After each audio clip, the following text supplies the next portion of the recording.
Bon, eh bien, salut à tous les amis, c'est le Gros Dino, j'espère que vous allez bien. Et nous voici donc repartis pour une nouvelle vidéo des actus de la semaine. Bon, eh bien, on va démarrer ces actus de la semaine, les amis, avec la sortie du jour, l'Infini Interdit, qui sort donc aujourd'hui le 18.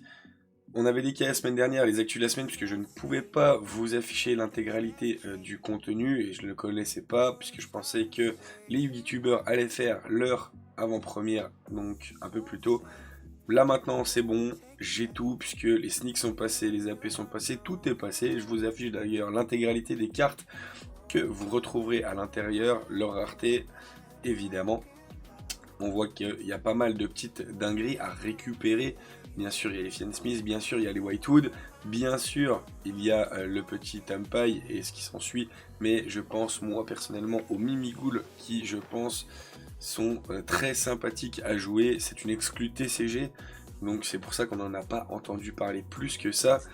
Et j'espère que ça va faire du résultat, parce que moi j'y crois personnellement. Après il y avait pas mal de supports à récupérer normalement, des petites puppets à récupérer. Il y avait pas mal de petits trucs sympathiques. Perso, le jour de mon AP, eh bien, ça s'est très bien passé puisque j'ai récupéré le monstre Fiend Smith ainsi que le magicien en QCR. Donc, franchement, rien à dire, une AP au top pour moi. J'espère que pour vous, ça a été la même chose. Je vous affiche également quelques petites decklists qui ont réussi à faire un petit peu de résultats lors de ces AP.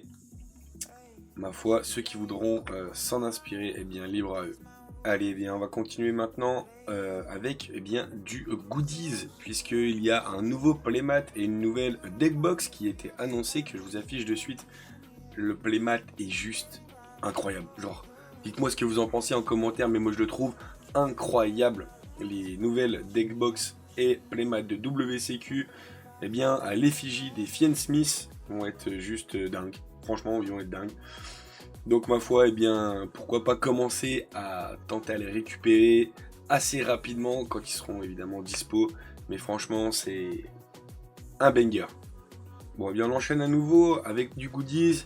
Et là maintenant, c'est la Lost Art qui a été annoncée, que je vous affiche de suite. La future Lost Art qui va arriver dans vos magasins. Normalement, si je dis pas de bêtises, c'est on achète pour 30 € dans le magasin et on vous donne une petite carte promo. Là, personnellement, c'est pas celle que je préfère le plus. Mais bon, ça se récupère en tant que collectionneur. Moi, je récupère. Bon, pour terminer ces actus de la semaine, les amis, je vous propose d'aller checker un petit peu ce qui se passe chez nos amis en OCG pour voir un petit peu la méta. Actuellement, ce que je vous affiche, c'est la méta OCG. On voit que Tampaï est revenu à son apogée.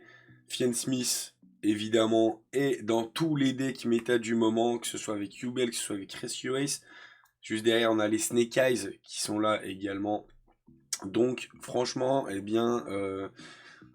voilà, rien à dire. On s'y attendait, Fiend Smith est omniprésent. Après, je vois que Memento est maintenant présent également, Valmonica aussi, donc pas mal de surprises, même si on voit que les Whitewood sont plutôt bas dans le classement. Personnellement, c'est pas forcément un deck qui va m'intéresser, mais bon, je trouve ça un peu dommage. Donc voilà pour ce qui est de la méta OCG. Nous les amis, on reste en TCG et on se dit à la semaine prochaine pour les prochaines actus. Sur ce, portez-vous bien. Ciao.